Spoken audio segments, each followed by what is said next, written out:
மேசராசி அன்பர்களே, இந்த குரோதி வருடம் அதாவது சித்திரை மாதம் 2024 பங்குனி மாதம் 2025 அதாவது இந்த ஒரு வருட காலகட்டத்தில் குருவினுடைய பயிற்சியானது நடைபெற இருக்கிறது. அதாவது குரு எப்போ பயிற்சி ஆகிறார்னா மேச மனையிலிருந்து ரிஷப மனைக்கு பயிற்சி ஆகிறார். இந்த வருகின்ற 1/5/2024 அதாவது சித்திரை மாதம் 18ஆம் தேதி என்று. அதே போல உங்களுக்கு அதாவது தொழில்ஸ்தானத்தின் அதிபதி லாபஸ்தானத்தின் அதிபதியாக இருக்கக்கூடிய சனி பகவான் 11ஆம் இடத்திலேயே ஆட்சி பலம் பெற்று வலிமையாக உட்கார்ந்துருக்க போகிறார். இந்த சனி பகவானுடைய வக்ரம் எப்போ நடக்கிறது அப்படின்னா 30/6/2024 அன்று சனி பகவான் வக்ர நிலைக்கு சென்று 14/11/2024 அன்று சனி பகவான் வக்ர நிவர்த்தி அடைகிறார். ராகு பகவான் 12ஆம் இடத்திலும் கேது பகவான் 6ஆம் இடத்திலும் இந்த வருடம் முழுவதும் இருக்க இருக்கிறது. இந்த குரோதி வருடத்தினுடைய இறுதியில் அதாவது 29/3/2025 அன்று சனி பகவான் 11ஆம் இடம் என்கின்ற லாபஸ்தானத்திலிருந்து 12ஆம் இடம் என்கின்ற விரயஸ்தானத்துக்கு பயிற்சி ஆகிறார். ஸோ இந்த வருடாந்திர கிரகங்களினுடைய அடிப்படையில் மேசராசி அன்பர்களுக்கு எப்படி இருக்க போகுது இந்த வருடம் என்று பார்க்கும் பொழுது, அந்த குரு பகவான் 2ஆம் இடத்துல அமர இருக்கிறது. அதாவது இந்த மேசராசி அன்பர்களுக்கு இதுவரை உங்கள் ராசியில் இருந்த குரு பகவான் இப்போ தனஸ்தான குடும்பஸ்தானத்தில் அமர்கிறது. அப்போ அந்த குரு என்பது மேசராசிக்கு யார் அப்படின்னா 9க்குரியவன். அதாவது பாக்கியத்தை கொடுக்கக்கூடிய அந்த குரு பகவான் இந்த மேசராசி என்பர்களுக்கு யோகத்தை தரக்கூடிய குரு பகவான் 2ஆம் இடத்தில் இருப்பது அனைத்து விதத்திலும் மேன்மையை தரக்கூடிய ஒரு நல்ல வருடமாக அமைகிறது. என தனத்தை கொடுக்கக்கூடிய தனக்காரகன் என்று சொல்லக்கூடிய குரு பகவான் காலச்சக்கரத்துக்கு 2ஆம் இடம் என்று சொல்லக்கூடிய சுக்கிரனுடைய வீட்டில் அமர்ந்திருக்கின்ற காரணத்தால் பொருளாதாரம் சார்ந்த விஷயத்தில் இதுவரைக்கு ஒரு நல்ல லாபம் கிடைக்கல, ஒரு நல்ல பொருளாதார நிதி நமக்கு அமையல என்றிருக்கின்ற மேசராசி என்பவர்களுக்கு முதல் பணத்தை கொடுக்க போகிறார். அடுத்து குடும்பத்தை அமைத்து தர காத்து கொண்டிருக்கிறது. இதுவரைக்கு ஒரு நல்ல குடும்பம் அமையல, ஒரு திருமணம் ஆகல என்று இருக்கின்ற மேசராசி என்பவர்களுக்கு திருமணம் டக்குன்னு நடக்கும். இதுவரைக்கு எந்த தடைகள் இருந்தாலும் அந்த தடைகள் எல்லாம் நிவர்த்தியாகி குடும்ப உறுப்பினர்களை இணைக்கக்கூடிய ஒரு நல்ல வருடமாக அமைகிறது. இதுவரைக்கும் உங்களுக்கு ஒரு நல்ல வாக்கு கிடைக்கல, உங்களுடைய பேச்சை யாரும் மதிக்கல அப்படின்னு இருக்கின்றவர்கள் கூட இந்த வருடம் உங்களுடைய பேச்சு, உங்களுடைய வார்த்தைகள் உங்களை 4 பேர் கேட்கக்கூடிய அளவுக்கு அனுகூல பாக்கியத்தை தரக்கூடிய வகையில் இந்த வருடமானது அமையிருக்கிறது. கணவன் மனைவிக்கு சண்டை சச்சரவுகளோடு இருந்த விஷயங்கள் எல்லாம் இப்போ மறைய போகிறது. இருவருக்குள்ளே அந்யோன்யம் பிறக்க இருக்கிறது. சுப காரியங்கள் உங்க குடும்பத்தில் நடக்க இருக்கிறது அப்படின்னு எடுத்துக்கலாம். ஸோ அத்தனை வகையான சுப காரியங்கள் கடந்த வருடத்தில் எந்தெந்த காரியங்களுக்கு தடைகள் நடந்ததோ, எதெல்லாம் செய்ய முடியாமல் இருந்ததோ அத்தனையும் எடுத்து செய்வதற்கு ஒரு உகந்த ஒரு வருடமாக இந்த மேசராசி அன்பர்களுக்கு அமைய இருக்கிறது என்பதை உறுதியாக சொல்லலாம். அதே சமயத்தில் குழந்தை பிறப்பு சம்பந்தப்பட்ட விஷயத்தில் தடைகளை கொடுத்தது, தாமதத்தை தருந்தது, நிறைய செலவுகள் செய்தோம், ஆனால் ஒரு சக்சஸ் இல்லை அப்படின்னு இருக்கின்ற மேசராசி என்பவர்களுக்கு நிச்சயமாக ஒரு நல்ல குழந்தை பாக்கியத்தை தர காத்து கொண்டிருக்கிறது இந்த வருடம். அப்போ உங்க வருடத்தில் ஒரு சுப செய்திகள் உங்களுக்கு இருக்கிறது, தனம் மூலியமாக இருக்கிறது. அதாவது உங்களுக்கு திருமணம் நடக்கலாம் அல்லது உங்க குடும்ப உறுப்பினர்களுக்கு திருமணம் நடக்கலாம் என்கின்ற அமைப்பில் இருக்கிறது.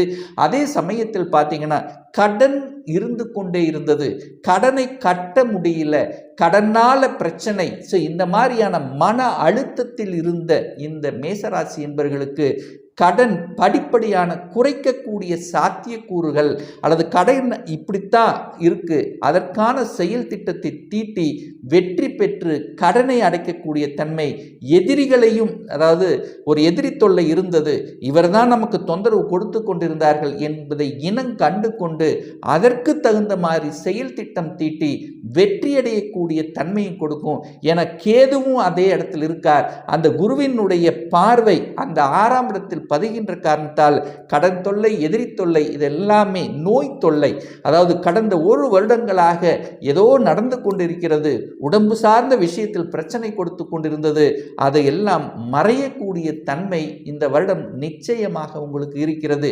ஒரு வலி, ஒரு வேதனை, ஒரு துக்கம், ஒரு துயரம், ஒரு அசிங்கம், அவமானம், இந்த மாதிரியான தன்மையில் இருந்து கொண்டிருந்த இந்த மேசராசி என்பர்கள் அத்தனை விதமான வழிகள், துன்பத்தில் இருந்து விலகக்கூடிய வாய்ப்பு, குடும்பம் சார்ந்த விஷயத்தில் இருந்து வந்த பிரச்சனைகள் முடிவு கட்டக்கூடிய தன்மை, கடன் சார்ந்த விஷயத்தில் இருந்து வந்த அழுத்தம், பிரஷரில் இருந்து குறையக்கூடிய தன்மை, ஒரு வம்பு வழக்கு சம்பந்தப்பட்ட விஷயத்தில், அதாவது செய்யாத குற்றங்களுக்கு ஏதாவது ஒரு வகையில் தொந்தரவு அப்படிங்கிற மாதிரி ஒரு வழக்கு சார்ந்த விஷயத்தில் இருந்தவர்களுக்கு கூட அந்த வழக்குகள் சாதகமாக முடியக்கூடிய தன்மையை நிச்சயமாக ஏற்படுத்தக்கூடிய வாய்ப்புகள், சந்தர்ப்பங்கள் இந்த காலகட்டம் சிறப்பாக இருக்கு. என குரு பகவானுடைய பார்வை அந்த 8ஆம் இடத்தின் மீது பதிகின்ற காரணத்தால 8ஆம் இடம் என்பது ஒரு வழி கொடுத்தாலும் எதிர்பாராத அதிர்ஷ்டம் உள்ள அந்த இடத்தை பார்க்கின்ற காரணத்தால திடீர் தனவரவு, அதாவது பணத்தை கொடுத்துட்டு பணம் வராம ரிட்டர்ன் ஆகாம காத்து கொண்டிருந்தவர்களுக்கு திடீர் என்று பணம் திரும்பி வரக்கூடிய தன்மை, ஒரு சிலருக்கு தன்னுடைய சொந்த ஊரை விட்டு வெளியே சென்று சம்பாதிக்கக்கூடிய சூழ்நிலை, சந்தர்ப்பங்களை உருவாக்கும். அதுவும் குறிப்பாக வெளிநாட்டுக்கு செல்லக்கூடிய யோகங்களும் இந்த காலகட்டம் உங்களுக்கு சிறப்பாக இருக்கு. என ராகு பகவான் 12ஆம் இடத்தில் இருக்கின்ற காரணத்தாலும் அந்த குருவினுடைய பார்வை பார்த்தீங்கன்னா 8ஆம் இடத்தின் மீது பதிகின்ற காரணத்தாலும் குருவினுடைய பார்வை 10ஆம் இடத்தின் மீது தொழில் ஸ்தானத்தின் பதிகின்ற காரணத்தால ஒரு தொழில் மாற்றம் என்பது நிச்சயமாக இந்த வருடம் உண்டு. அப்போ தொழில் ஒரு நல்ல மாற்றம், தொழில் இதுவரைக்கு அழுத்தம், பிரஷராக இருந்தது, தான் படித்த படிப்புக்கு உண்டான வேலை இல்லை, இந்த மாதிரி தொழில், வேலை, வியாபாரம் சார்ந்த விஷயத்தில் எந்தெந்த சங்கடங்களை அனுபவித்துக் கொண்டிருந்தீர்களோ அந்த சங்கடங்கள் எல்லாமே விலகக்கூடிய வாய்ப்புகளை நிச்சயமாக இருக்கும்.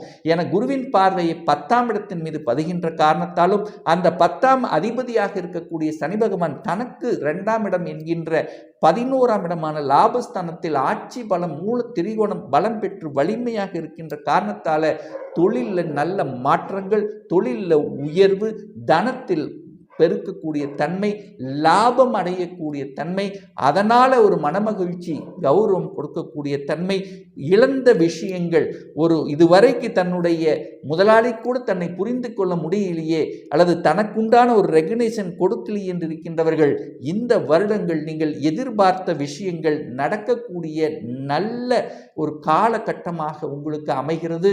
ராகு பகவானும் 6-12 இருக்கிறதுனால ராகு கேதுனால உங்களுக்கு பெரிய பாதிப்பு என்பது இல்லை. என கேது 6ல் இருக்கார்லவா, எவ்வளவு பெரிய எதிர்ப்பு பகை இருந்தாலும் அதை சமாளிக்கக்கூடிய ஆற்றலை நிச்சயமாக தரும்.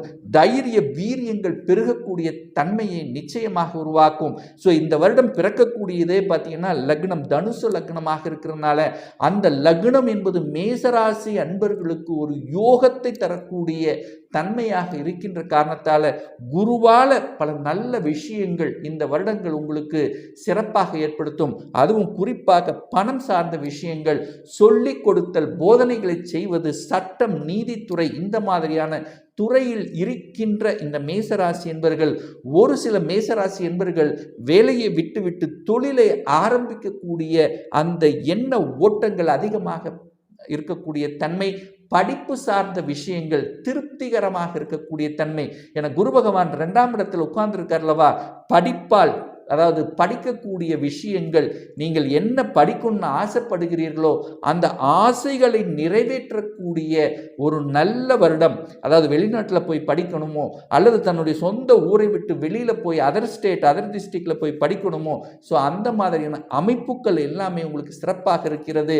மேசராசி என்பவர்களுக்கு குரு 2ஆம் இடத்தில் இருந்து 6ஆம் இடத்தையும் 8ஆம் இடத்தையும் 10ஆம் இடத்தை பார்த்து புனிதப்படுத்தக்கூடிய நிகழ்வாகவும், சனி பகவான் 11ஆம் இடமான லாபஸ்தானத்தில் இருக்கிறதுனாலையும் இந்த ராகு கேதுக்கள் 6-12 இருக்கிறதுனால இந்த வருடங்கள் இந்த மேசராசி என்பர்களுக்கு ஒரு நல்லவைகள் நடக்கக்கூடியதும் தொட்டது துளங்கக்கூடிய ஒரு பொற்காலமாக அமையுங்கிறதுல எந்தவித மாற்று கருத்தும் கிடையாது. ஒரு துல்லிய பலன் வேணும் அப்படின்னா உங்களுடைய சொந்த ஜாதகம், சுய ஜாதகத்தில் கிரகங்கள் எப்படி இருக்கிறது, அந்த கிரகங்களினுடைய இணைவு எப்படி இருக்கிறது, எந்த டிகிரியில் இருக்கிறது, கோச்சாரத்தில் இந்த வருடம் கிரகங்கள் எப்படி இருக்கிறது, இப்போ உங்களுக்கு நடப்பு தசா புத்தி அந்தரம் சூட்சமம் வாயிலாக நீங்கள் கேட்கக்கூடிய எந்த கேள்வியாக இருந்தாலும் இந்த வருடத்தில் சொந்த தொழில், சுய தொழில் செய்யக்கூடிய கொடுப்பினை நம்முடைய ஜாதகத்தில் இருக்கிறதா, அப்படி இருக்கக்கூடிய பட்சத்தில்